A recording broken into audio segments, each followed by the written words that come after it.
Okay, what's going on, everybody? My name is Mangg,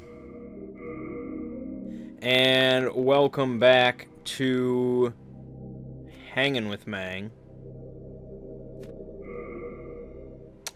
We're just gonna play through some Demon Souls for the hell of it. Get ready for Bloodborne, which is coming out this month. It is the month of blood. It's gonna be great. It's gonna be great. Yeah, and yeah. Oh boy, really light week. Really light. I know. All these weeks are pretty light. Everything's slow. I think I did finish Commandos. There was a bunch of things I was going to do, but I just didn't. A lot of Monster Hunter. This was basically most of my schedule for the week, was playing Monster Hunter and watching Seinfeld. That's pretty much what it was, if you're curious. And so it's just kind of like, well, you know, I could upload, record, whatever, something, or I could just hunt more monsters and watch more Seinfeld. And so that's what it ended up being. But I did finish Commandos. That was good, so we can move on from that. I was going to stream some Zelda on yesterday, but I didn't. 50 Shades. I did finish 50 Shades. I read it. I read the last chapter on camera, and then I accidentally deleted the footage. Very absent-mindedly of me. I don't know what I was thinking, but I accidentally deleted the footage off my camera, and I tried to get it back. I did a bunch of shit to try to get it back. And then I was like, oh man, it's scrapped, whatever. People don't care. People don't care about the last chapter, 50 Shades of Grey, whatever. And then I was like, you know what? Why do I even need video? Why do I need me on camera reading it? That's even less important. Nobody cares about that. So I was like, I'll just put like a picture of something and I'll just upload the audio and done. At least it's... If I went through the effort of reading it and doing all that, I might as well do that. So, I was like, I'll just do that. But then I never got around to it. Because, partly because, for the last month or so, I've been using Windows 10. I've been using a preview build of that. And, it's been really kind of garbage. Well, no, that's a bit extreme. It hasn't been garbage. I'm gonna end up switching to it permanently once it's better. But it's in a rough state right now, which is kind of disappointing because I remember switching over to Windows 7, like when the first leaked preview, whatever of that came out. I switched over to Windows 7 and I never ever went back to XP. As soon as I switched to Windows 7, way early on, that was it. Never needed to go back. But now I'm back to Windows 7 because the Windows 10 preview is just... And that was an official preview from Microsoft. Just a lot of shit didn't work, especially in the recording aspect. That's why I would have... If I had Windows 7, you guys would have had a full Let's Play of the Order 1886. But that just didn't want to work.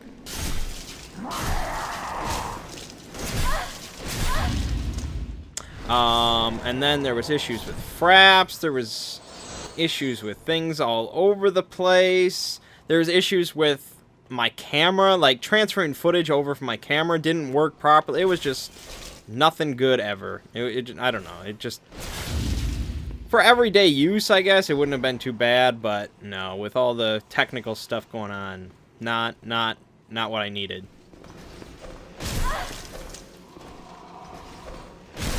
Man, I gotta parry.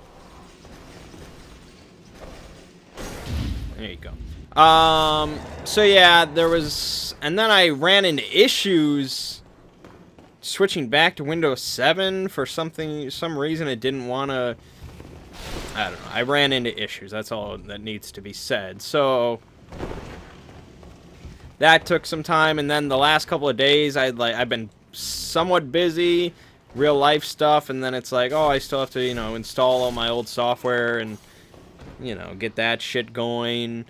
So that needs to be done. It's just like, oh, I could be playing Monster, yeah, all sorts of crap like that. So yeah, nothing really happened. I don't know what I'll be doing this week. There'll be role manging, of course. Very excited about that. Commandos is done. I don't, like I said, I just don't play many games nowadays. I've been playing a lot of Monster Hunter, there's that, but that's it. That's really all I've been playing.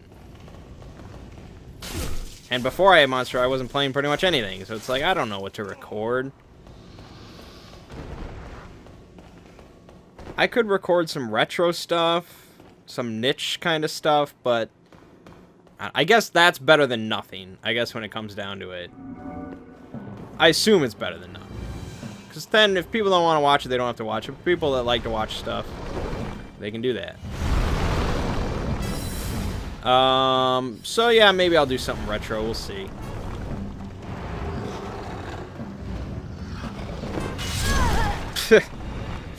Got a lot of work.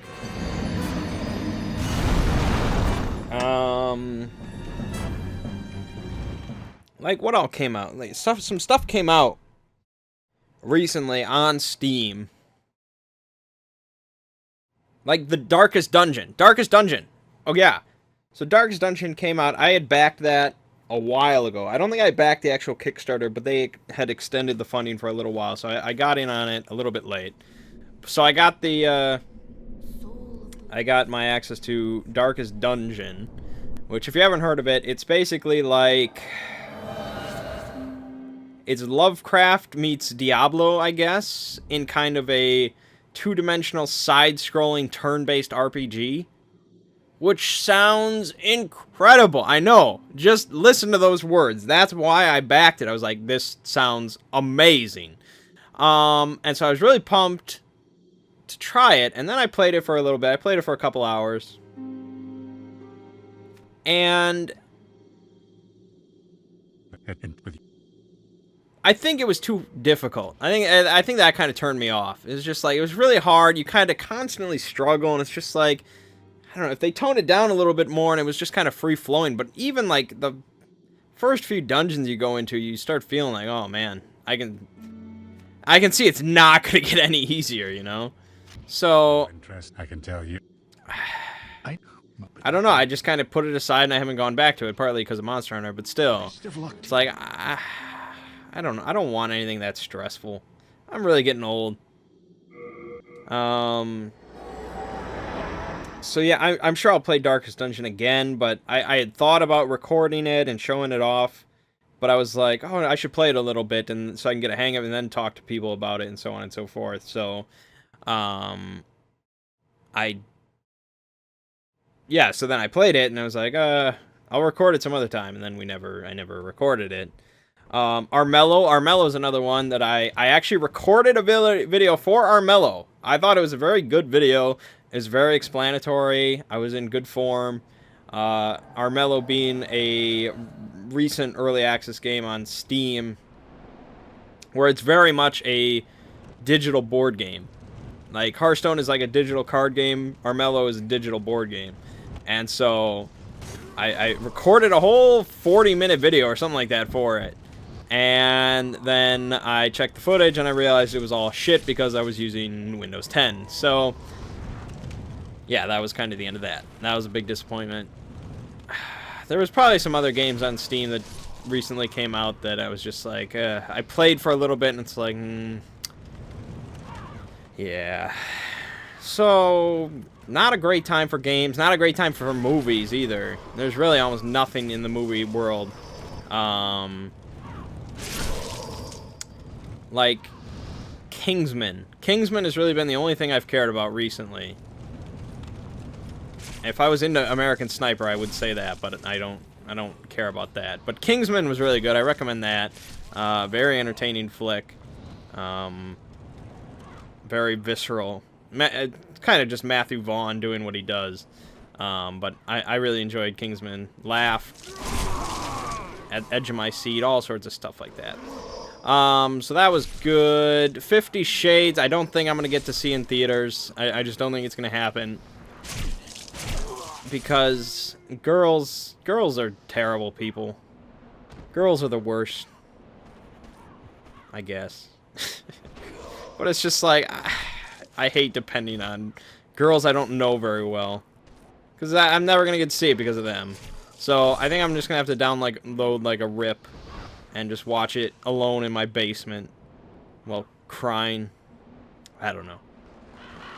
But I want to see it so I can do a Mangg's movies of it and talk about it.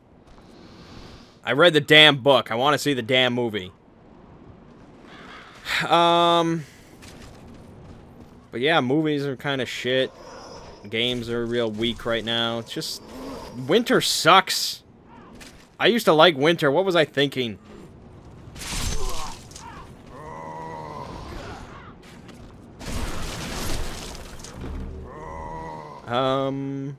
Yeah, I think tickets for if the precedent is anything to follow, tickets for the Avengers 2 should go on sale in a couple weeks. So I need to be very eagle-eyed. I need to just be watching it like a hawk, because as soon as tickets are available, I need to just order 10 of them. Just boom, done. On the credit card, go. Because I guarantee I will have no issues finding 9 other people to go see the Avengers. That's going to be crazy. Yeah. Okay, board games. We can talk board games.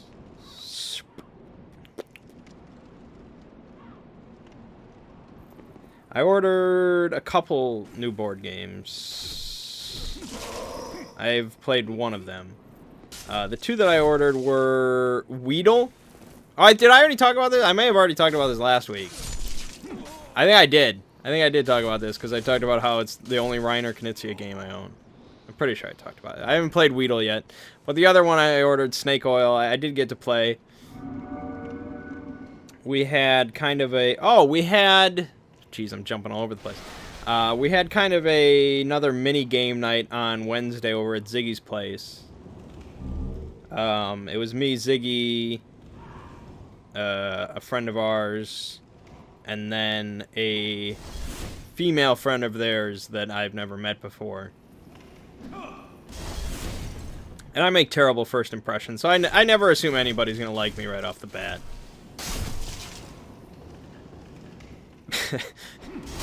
I've given up on making a good first impression. I just be myself and then it's whatever.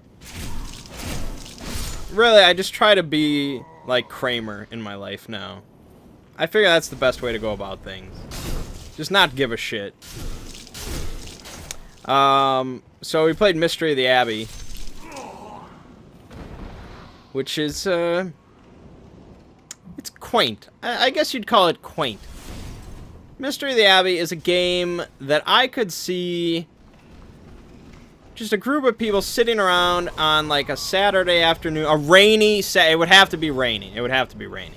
Rainy Saturday afternoon, just not caring too much, sitting there kind of talking and just relaxing, drinking tea and playing Mystery of the Abbey. That's that kind of game. And that's fine. There's a time and a place for that. I just described it. But it's not a game I would bring out on board game day, you know. It's basically kind of like Clue / Guess Who with a bit more to it, I suppose. And we had a good time. I would definitely play it again with that group. You know, it's that kind of event. Sure, I'd come over again. It was an enjoyable experience, but it's not going anywhere near the top 10 or anything.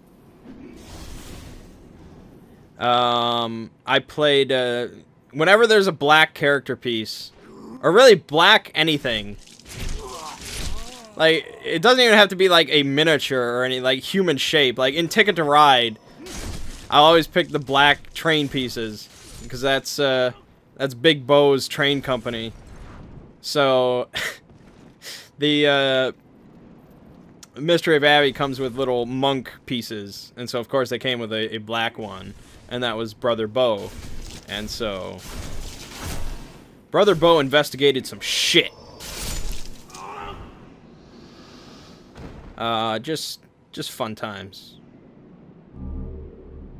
But really, that kind of brings, like... That's just a perfectly good example of why board games are just great, you know?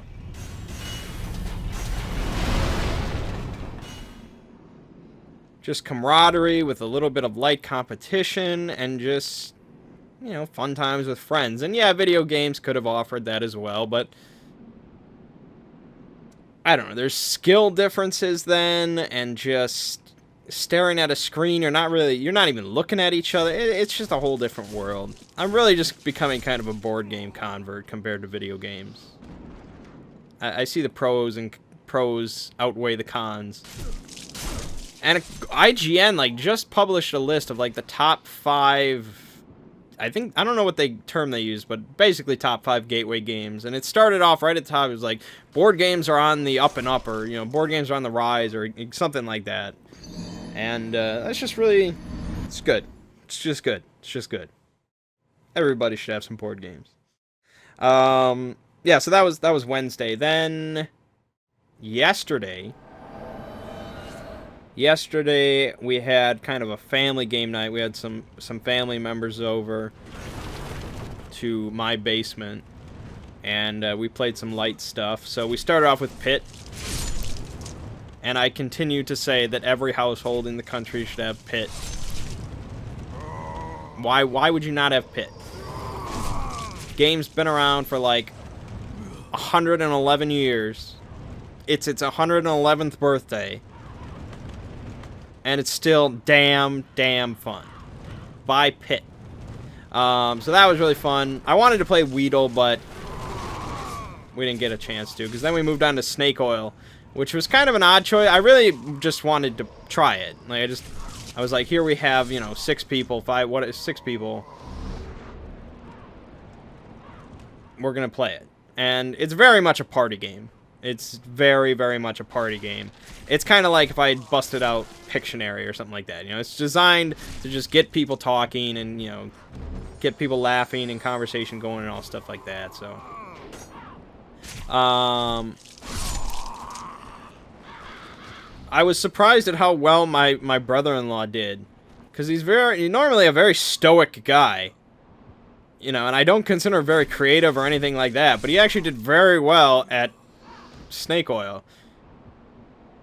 I think I described how that game works, but basically you get a hand of cards. It's basically kind of like apples to apples, but requires much more creativity and conversation, talking on each player's part. It was fun. I would play it again, but I have a few... I'm probably good on party games for quite a while at this point. Because how often do I have parties?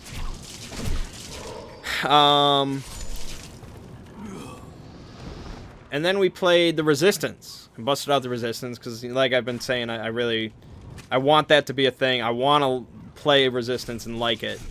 And so I busted that out.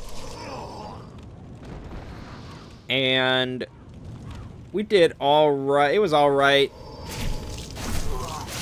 Like, you hear about these games, and I've seen videos of games of Resistance that go on for like 45 minutes, where there's just constant discussion and these lengthy things and so on and so forth. I've yet to experience that, because every time I play it, I'm the only one doing any sort of logical discussion, and everybody else is just kind of like, oh, okay. And I've lost, I don't know if I've lost, well, yeah, I've lost games of Resistance, Avalon, I think, because of being able to guess Merlin, but we played 2 games of Resistance, and I just found it dead simple to figure it out both times. And part of the problem was with last night we played with my nephew, who we've nicknamed Doofy, because he's really quite dumb. I mean, he's really just not the brightest crayon in the box. Not the sharpest star in the sky. Just, he's doofy. Like, he was a spy in one of the games. And my sister was a spy. And one of the teams...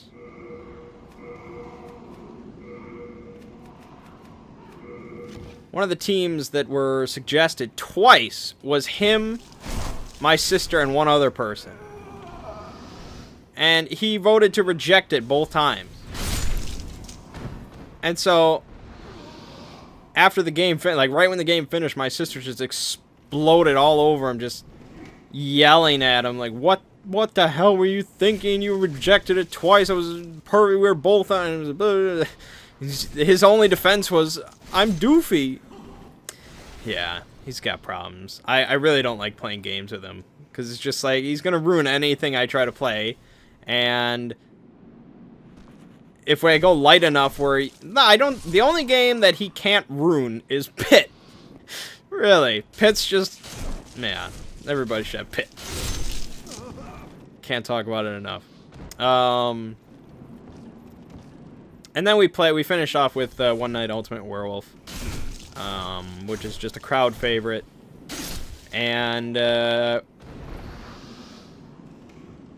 was good. It was good. My sister, actually, it was her first time playing it ever. She doesn't really like games that much, but man, oh man, did she dominate her very first game of Werewolf.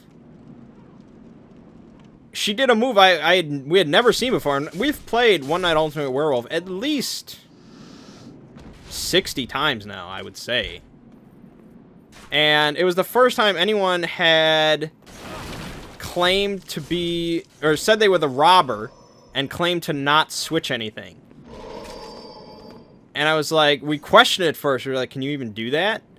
And it says, it's like, you can switch with somebody else. And so we're like, yeah, I guess she can do that.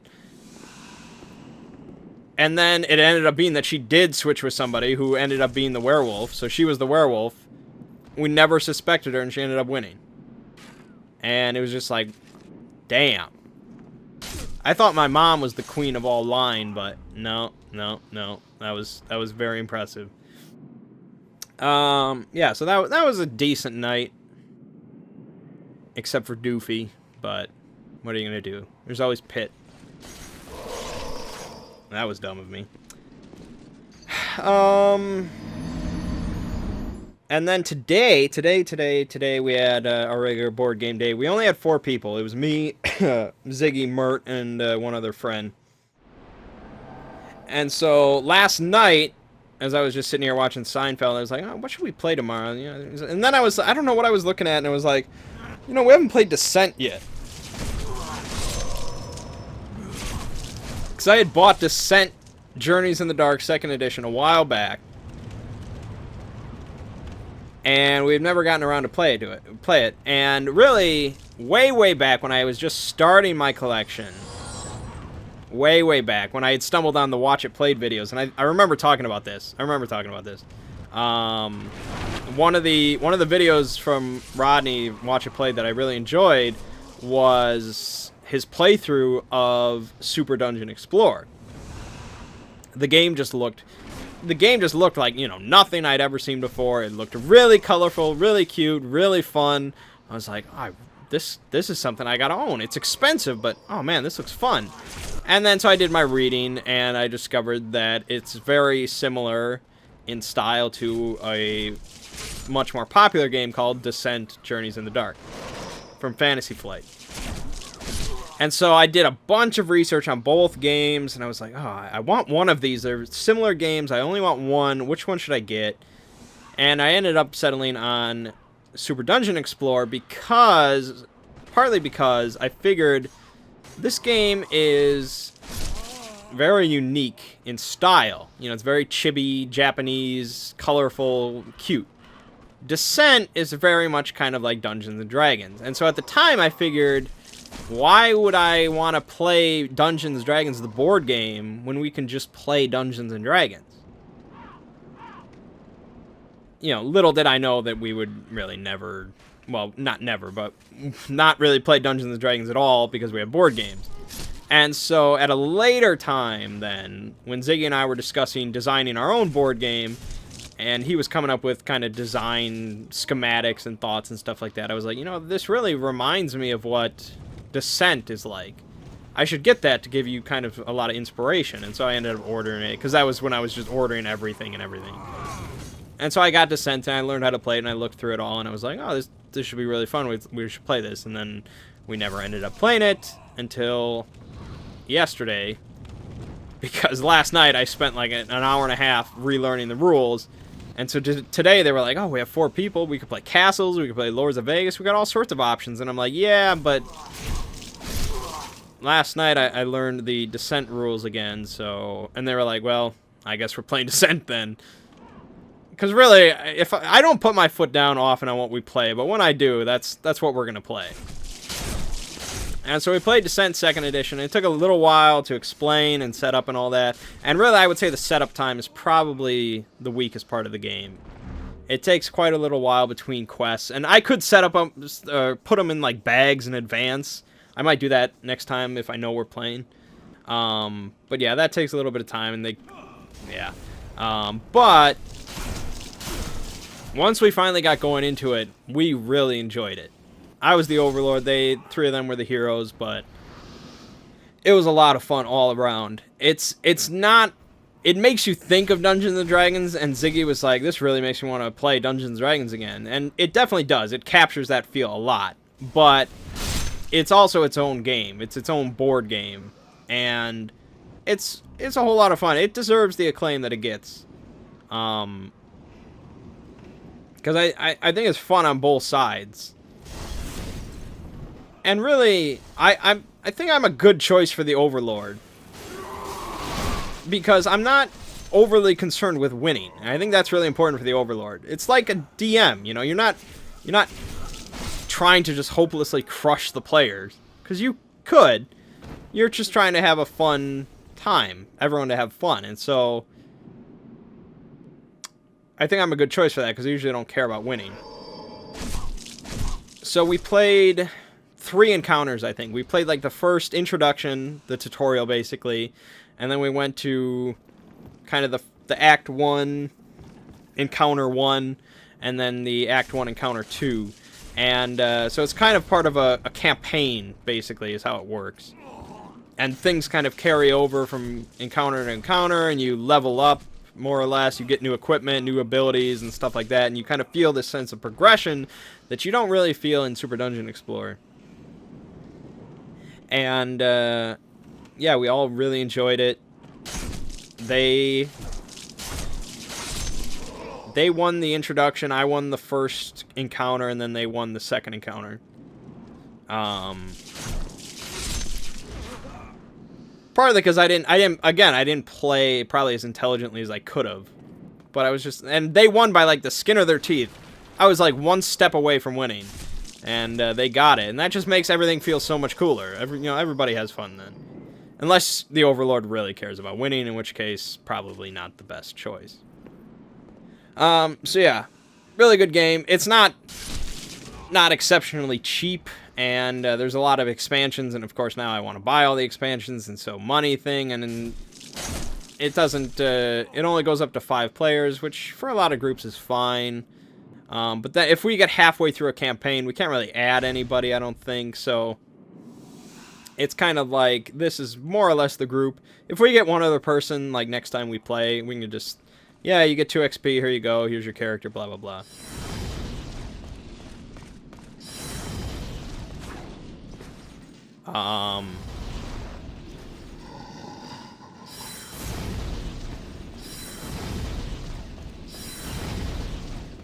So yeah, whole lot of fun. I ordered more dice because that was like the most annoying part, was handing around the dice.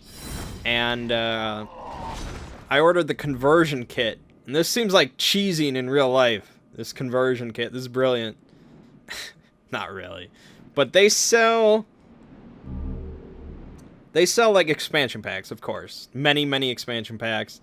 And these range from like lieutenant things, which they include miniatures for all the monsters, but then lieutenants, which are kind of like named monsters, they just give you like little cardboard tokens, which is kind of cheap. But then they sell these lieutenant expansions, which include a highly detailed miniature for each of the lieutenants. You can buy them separately. They're like $9, which seems a bit expensive. And then they have like monster expansions and hero expansions, which come with more miniatures and more monsters. And then they have like full like campaign expansion, which is like a whole nother campaign and all sorts of goodies like that, and so on and so forth.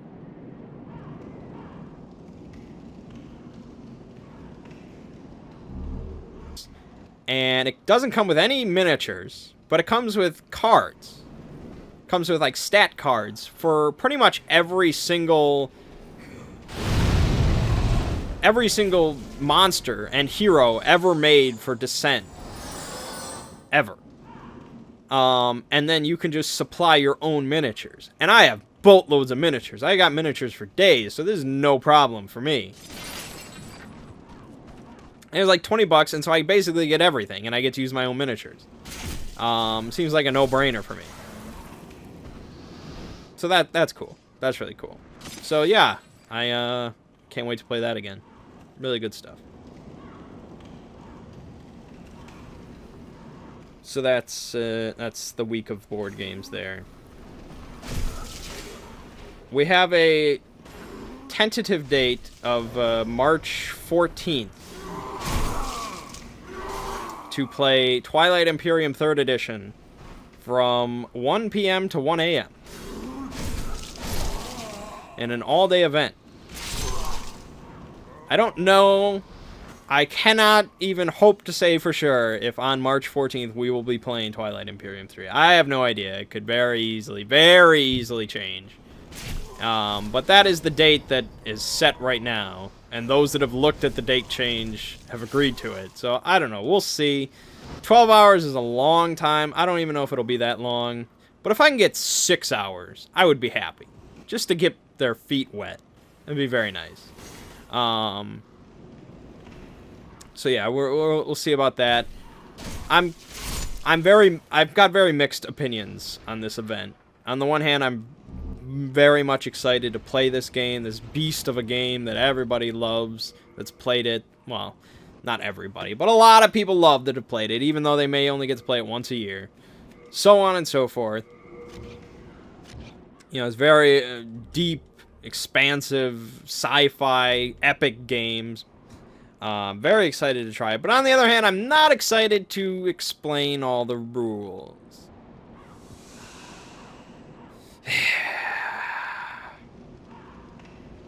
Because that pressure is all on me.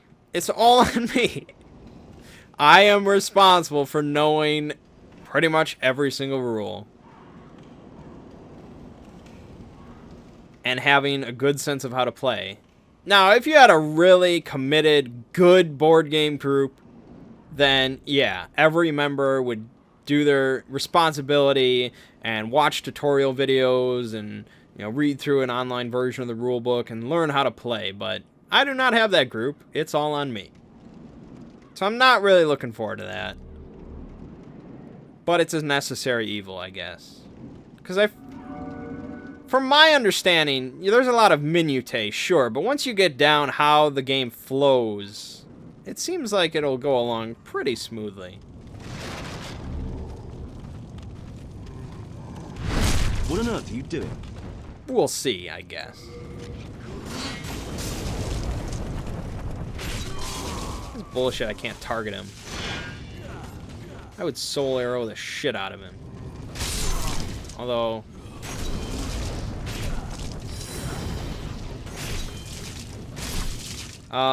so yeah, we'll see about that. I really would love to...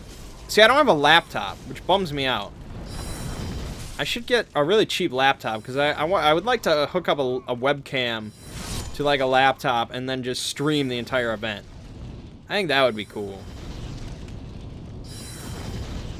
Kidding me that I'm not hitting this guy? Can I not hit him at all? Whatever.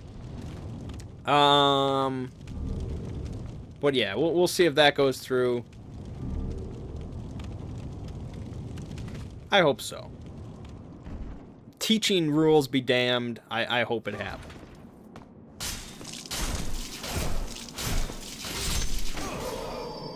Yeah. So that's board games. Big changes in the lives of my friend group this week. Big changes, drastic, devastating changes, you might say. Applebee's changed their menu. Yep, and not for the better. Although we thought it was going to be for the better. We had hopes that it would be better, but it was not for the better. I don't know why they changed their menu. Possibly they were hemorrhaging money. I don't know. Maybe because of us. It's possible. But they changed their menu quite a bit. But I'm not going to talk about their actual menu changes because I don't look at that nonsense. We only care about the appetizers. And yeah, they made changes. I will still go to Applebee's anytime anybody asks. That's I'm not a complainer. I don't care. Whatever. But well, really, Studs is the most devastated one by this because 9 times out of 10, or actually, I would say 6 times out of 10, when he goes to Applebee's, he orders the sliders, cheeseburger sliders. It's like $4 half price. You get 3 little sliders and then a little pile of fries. They're pretty tasty. It's a good value. He really enjoyed them. They completely removed it from their menu. 100% gone. Not even, I don't think you can even get it full price. It's just gone. Just gone. They're like, we don't need this anymore. Get it out of here. So he's pretty devastated by this. The only thing that I really disliked about their change, the only thing I'm really sad about, is they took off the nachos. That was like one of my favorite things to get on their half-price menu was the chili nachos, or I don't know what they were called. The nachos, that's all I said.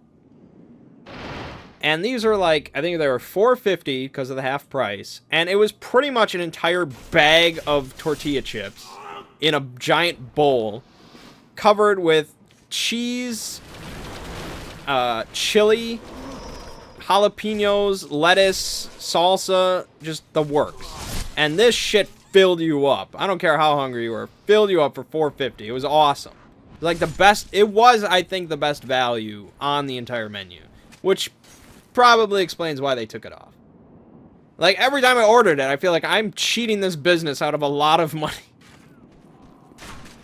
I can't believe they had good profit margins on that shit. I don't know why that was offered. So I guess I can understand why they removed it. The golden ages are over.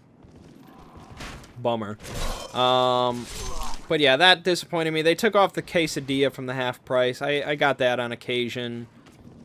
But usually I stuck to either the nachos, quesadillas. Occasionally I got wings, but those are really unhealthy.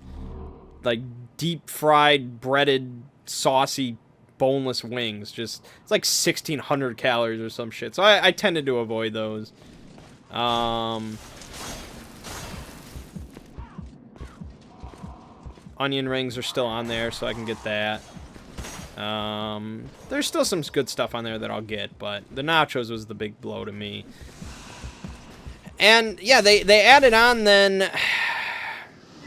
They added on stuff to the appetizers menu, which was why we were excited about it. They added like sweet chili brisket sliders and this new kind of nachos that I don't remember what they're called, but none of it was half price. And that's the only reason we go to Applebee's. We don't go to Applebee's because of the incredible food. I know this may shock some of you, but it's not that gourmet. We go there because it's dirt freaking cheap. Could feed a small family of 4 with those nachos, man. That's why we went. And that's gone now. And so, yeah, we complained to our waitress. Oh, you can bet we complained. And according to her, apparently everybody was complaining about it. So, I'm glad to hear that. Maybe if enough people complain about it. they'll change it back. But I doubt it, because really, I don't know what their motivation was for removing items other than profit margins. That's what it all comes down to. So I doubt they're going to change it back, but our Applebee's attendance will probably go down a drastic margin by now because of this. Yeah, so we found all that out on Thursday. It was quite a devastating night. And that was also the same night that this discussion erupted across the globe, you might say, about a dress.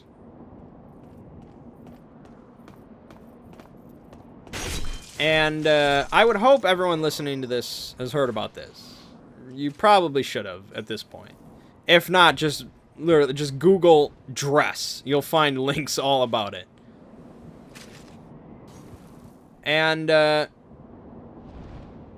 if you haven't heard about it, or to recap, there's a picture of a dress that started circulating earlier this week online. And the picture is pretty low quality. It's overexposed or, you know, crap like that, and so on and so forth. It's just not a good picture of a dress from a store. And ordinarily this would, of course, never cause any controversy or anything like that. But damn. That's right. But the interesting thing about this picture is some people see the dress as it is in reality. Black with blue trimming.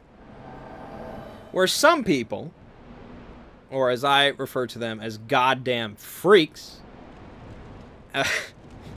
see the dress in some quasi-alternate dimension where it is white with gold trimming. And this really fascinated me. Like, this really interested me. From just like a neurological point of view, this is really fascinating. And so we got into a discussion, and yeah, I referred to my friends as demons a couple of times, and I may have threatened to stab them, and so on and so forth. And yes, this is how religious people go to war, by the way.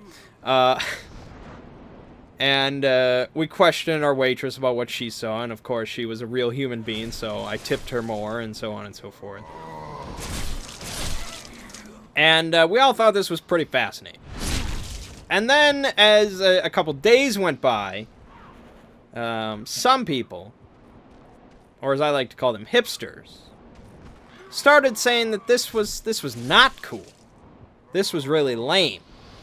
And many other things, including expletives, and who gives a shit about a dress, and we have more important things to care about in the world, and so on and so forth. This is really just a waste of time and brain function. That's a direct quote directed at me, by the way.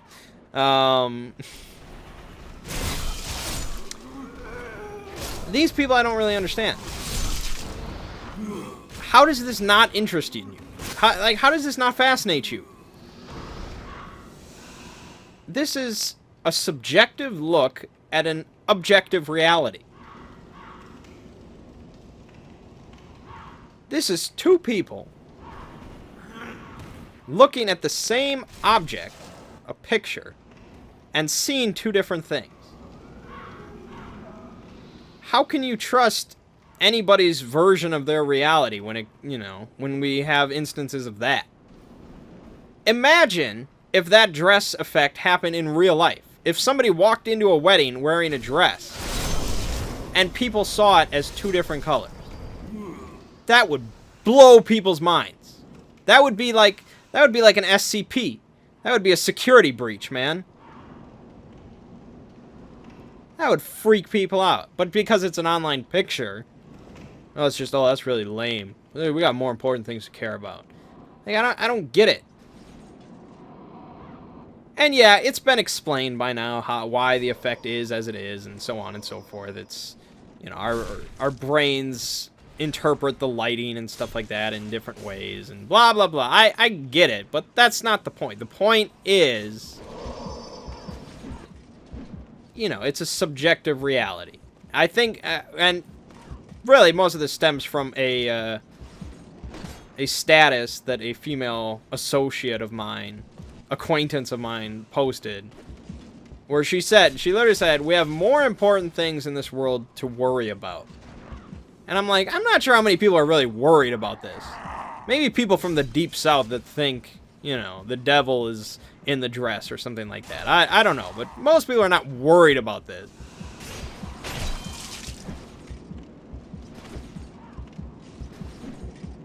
And so I tried to offer my argument. I was like, you know, it's really fascinating and from a neurological point of view and so on and so forth.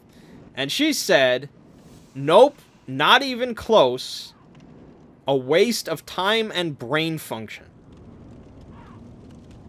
And I really wanted to just say, like, I'm sure every single thing that you do is worthy of your higher brain function.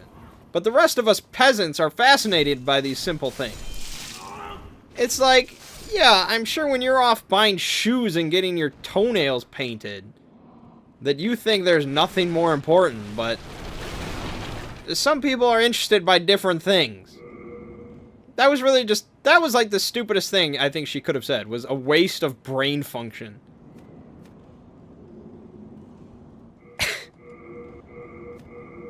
And so then I said, like, come back soon. I think I said, like, Descartes would be, would probably have been, you know, fascinated or amused by this at the very least.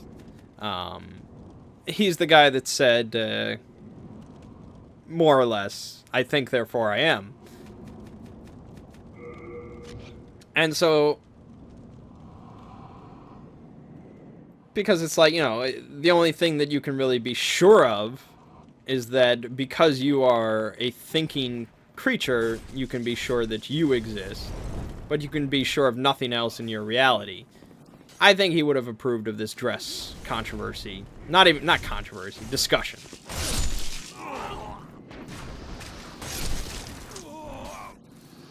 I realized after I typed in that comment, I was like, this is not going to go over well. This girl is a police officer. She's never read a philosophy book in her life.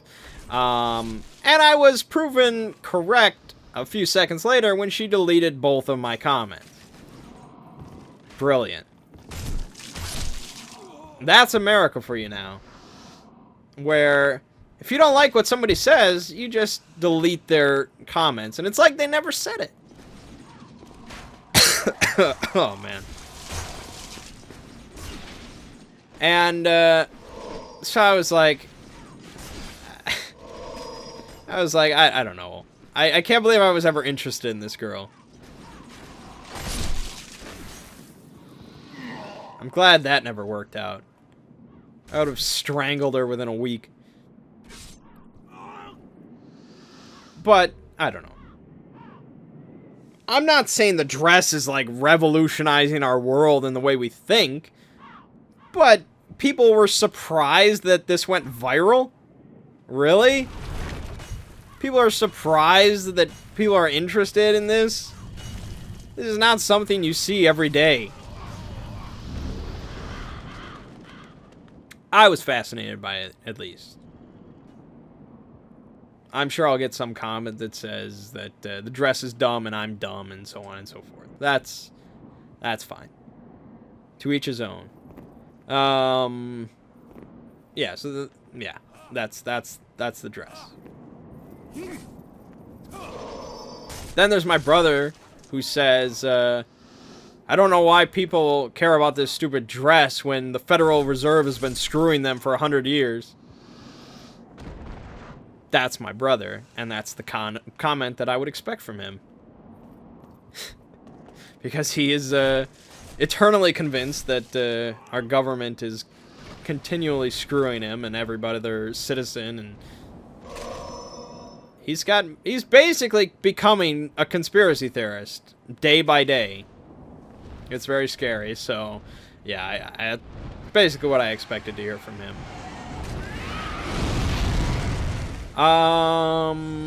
Yeah, so Friday I did absolutely nothing. I went to work for like a few hours, came home, and then until I went to bed at like 3 a.m., I played Monster Hunter and watched Seinfeld. There was just nothing. I didn't text anybody even asking if anything was going on. Just Monster Hunter and Seinfeld. And then Saturday we did the family board game night, and then I thought we were going to go out to a bar, and then I hear that they are going to TGI Fridays on a Saturday.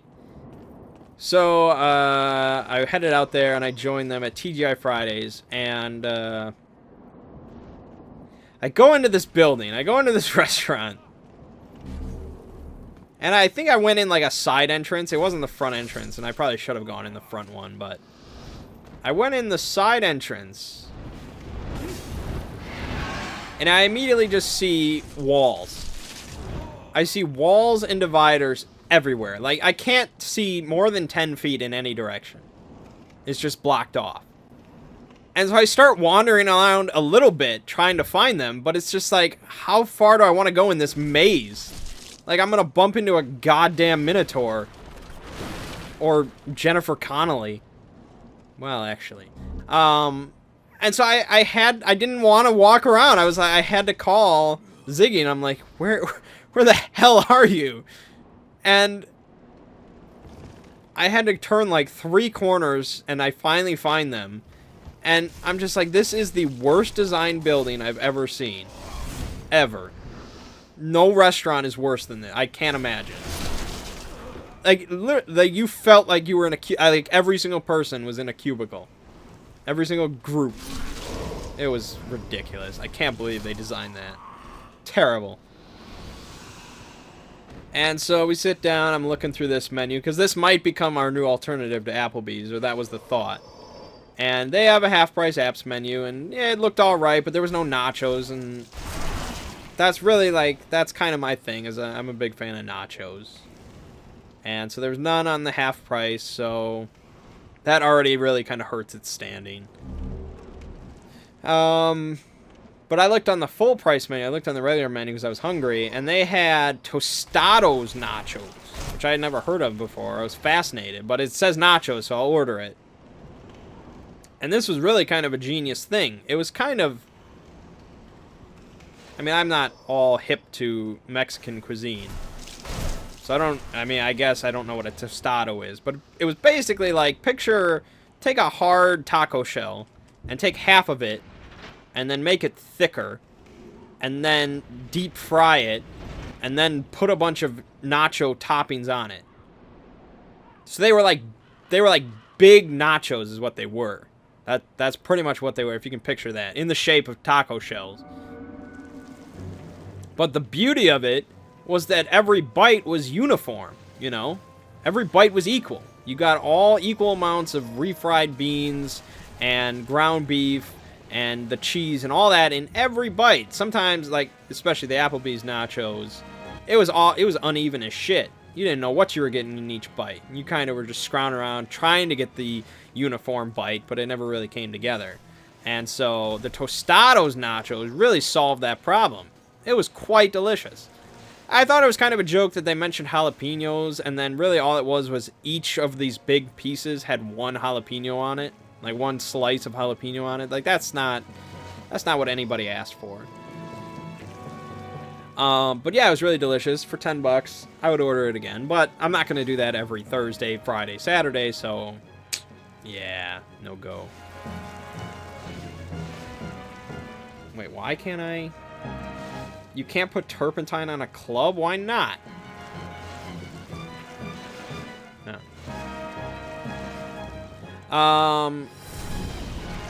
I'm pretty certain that our waiter was completely stoned.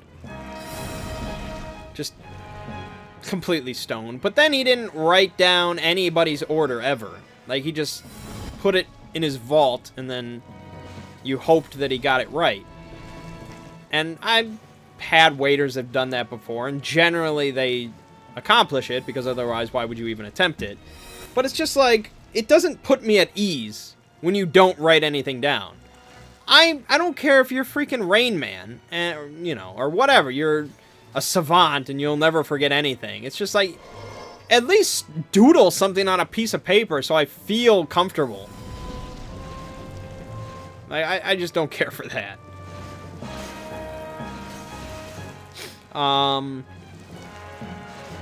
And then, because me and my other friend had arrived late, and so he didn't mention their rewards program or whatever it is to us, because we were late. So me and him got a free app or dessert card, up to an $8 value. And if we go on Thursdays, it's like $3 Thursdays. All the apps and stuff are $3, but desserts are still full price. So you can spend that and get a $7.95 piece of cheesecake. Sure. Thanks, buddy. So, yeah, we'll go back to Fridays at least one more time to get that, but it will not become our regular place. Okay, I'm at 55 minutes. I still have some things to talk about. Okay, so the big thing that I forgot last week, and I really feel badly about it, is this game project. I got messaged a couple of weeks ago on YouTube by a fan of mine named the MOH Rabbit, I believe. Pretty certain. I really hope that's your name, otherwise I'm going to feel worse. You may have seen him commenting here and there. And so he messaged me saying that he's a student studying programming. And as a project to help him kind of learn and stuff like that, he would like to make a game for me. And obviously I never assumed that anybody would ever do that because I'm pretty small time. But I'm quite flattered, and he can definitely go ahead and do that. And so he asked me for, you know, some help in the form of, you know, if he can ask me questions and, you know, things like that, and I would discuss it on here. And so, I guess basically what I would picture it as is kind of like the Angry Video Game Nerds game that somebody made for him, that kind of went on Steam and stuff like that. That was kind of a bigger project than what I assume this will be. But basically, it would kind of be themed around me and my videos, I guess. But the problem is, I don't really have... I'm not memorable, I guess, is what I would say. I'm really not a memorable YouTuber. I don't have, like, a catchphrase. If anybody could tell me my catchphrase, I would love to hear it. I don't think I have any. So I don't even have a catchphrase. I have some reoccurring characters, I guess. I have Taco Bitch, and we have Big Bo. So I guess we have that. I mean, I would hope Big Bo would make an appearance in said game. But I don't really do, like, skits or anything like that. You know, I'm not like Spoonie or The Nerd. I just do Let's Plays, and I talk very candidly, I think. And so it's just very real, you know? There's nothing really made up, I guess, more or less, to what I do. So I don't know what he's going to come up with for a game, but I'm not going to stop him by any means. And, so he said that he could use some help with, like, graphics and stuff like that. And so if anybody listening to this would like to assist with him in any graphics aspect, or really any aspect of coming up with the game and working on it, feel free to message him, the MOH Rabbit. I'm sure he'll comment on this video. And you guys can get together and work. I know nothing about anything, so... I sell art, and I ship it out to people for a living. I don't know anything about making games. So I think we said that it would probably be best if it was like a turn-based RPG, because I really think that's like... as far as simplicity in game design goes, that's down there. It's pretty basic, and you can work in characters and stuff like that, story a little bit, pretty easily. It could be a platformer where I'm just blasting, you know, Michael Mafume over and over and over and over and over and over and over and over and over. But either way, Michael Mafume could also make an appearance as a big boss in the RPG. So I don't know. It's an ambitious project, I'll give him that. I should really just switch weapons and put on some turpentine.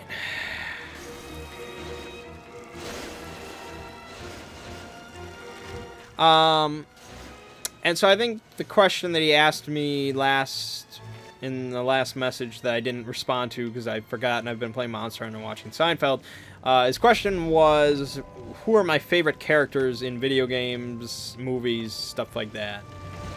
And I wasn't sure if he was asking in like a general sense, like archetypes and stuff like that, of what kind of characters do I enjoy watching, or was he asking specifics? I'll assume he was asking specifics, and you can derive archetypes from that. My favorite characters from video games. Oh boy, that's a tough one. Because I'm not really a huge story guy, you know? I generally don't care too much about a story going on. I like,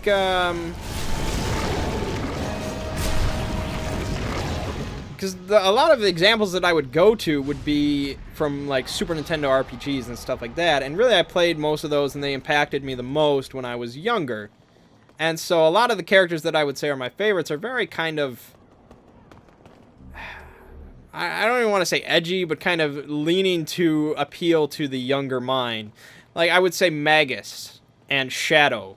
You know, Magus from Chrono Trigger, Shadow from Final Fantasy VI, where these are kind of darker, brooding characters that, you know, 10-year-old me was like, oh man, they're so cool. And so I still kind of think they're cool, but then it's like, are they really cool? Is it really cool that Shadow would slit his mama's throat for a nickel? But then I guess he wouldn't. He really wouldn't. And you find more about Shadow, and you find he's really not that dark and brooding of a character. He's really kind of a good guy with just not a good past, and he's constantly trying to run away from it. And so, yeah, I guess I would say Shadow. If I had to pick, like, one of my favorite characters from video games, Shadow would be up there. But then I would also say something like John Irenicus from Baldur's Gate 2. Definitely, I would say easily my favorite villain from any video game. Just his kind of character and that plot line and the voice actor that they had, and just it all kind of came together and made a big impact on me when I was younger, and I was like, this is how villains should be, is John Irenicus. Really awesome. I don't know what else I would say for video game favorite characters.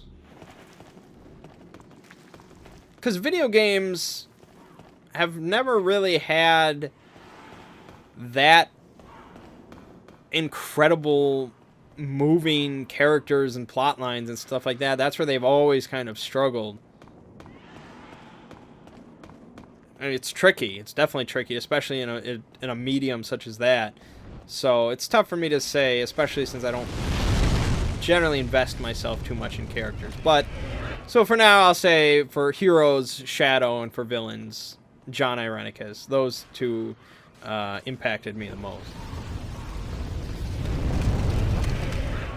My favorite characters from movies? That's almost just as tricky. Because I don't really watch many deep movies. I'm not going to say like John McClane, you know.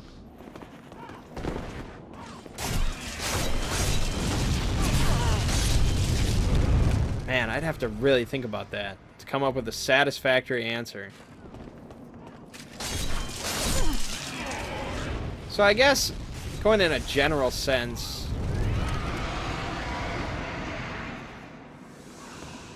I like characters that, I guess I've always found the concept interesting of not even the banality of evil, but I guess characters that think they're doing the right thing, I suppose. Like the subjective quality of good, you know? Which is a lot of how I've always played D&D characters. It's like your definition of good does not, and maybe will never, equate to my definition of good. Or rather, there's no one singular definition of what is good, you know. I guess that concept always fascinated me, and I try to work that in through D&D and stuff like that. So that's that, and that works for both heroes and villains. John Irenicus being a pretty solid example. The conflicted villain, or, you know, the sympathetic villain, where it's like, yeah, he's doing bad things, but he has his own motives, you know, which he doesn't see as evil and stuff like that. And I'm sure somebody in the comments is going to bring up Hitler very soon. But it's the reason that I like Dr. Doom as a villain. You know, he fascinates me. But yeah, so I guess there's some character discussion for you.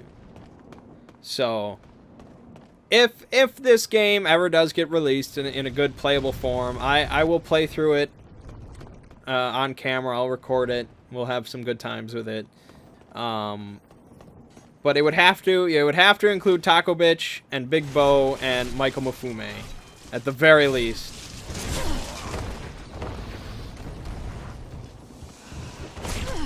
Bullshit.